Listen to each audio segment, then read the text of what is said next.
पुढे जाऊया महत्त्वाच्या बातमीकडे। लाडकी बहीण योजनेवरून महायुतीमध्ये श्रेयाची आता लढाई सुरू झाल्याचं पाहायला मिळते। लाडकी बहीण योजना आम्हीच आणली असं अनेक जण म्हणणार, पण अर्थ खातं हे अजित पवार यांच्याकडे होतं, तर महिला आणि बालकल्याण मंत्री आदिती तटकरे यांची त्यावर सही आहे। त्यामुळे लाडकी बहीण योजनेचा अधिकार हा आमच्याकडेच आहे असं वक्तव्य वैद्यकीय शिक्षण मंत्री हसन मुश्रीफ यांनी केलंय।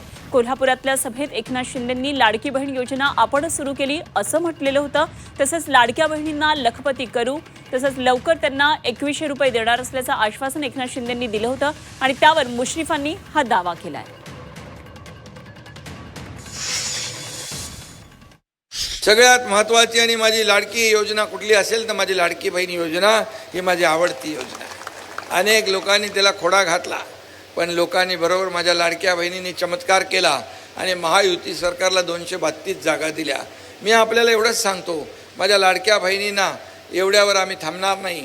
स्वतःच्या पायावर उभं करून या लाडक्या बहिणींना लखपती बनवल्याशिवाय हे महायुतीचं आपलं सरकार थांबणार नाही, हा एकनाथ शिंदेचा शब्द आहे।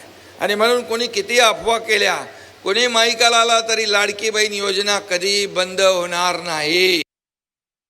आता ही योजना आम्ही सगळे सत्तेवरची मंडळी आहेत, आम्ही जाणली असं म्हणणार आणि ते काल म्हटलं घेतलं, परंतु उपमुख्यमंत्री यांच्याकडे तिजोरी केली होती अजितदादा पवारकडे, आणि आमच्या महिला बालकल्याण मंत्री जे आहेत त्या आहेत आदिती तटकरे, त्यांचीच सही होती।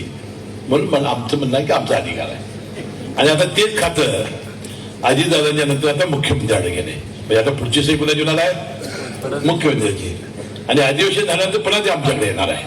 म्हणजे माझं म्हणणं आहे ते असा दावा करू शकतात, कारण त्यांनी केला, परंतु आम्ही आश्वासन तुम्हाला दिलं 2100 रुपये द्यायचं।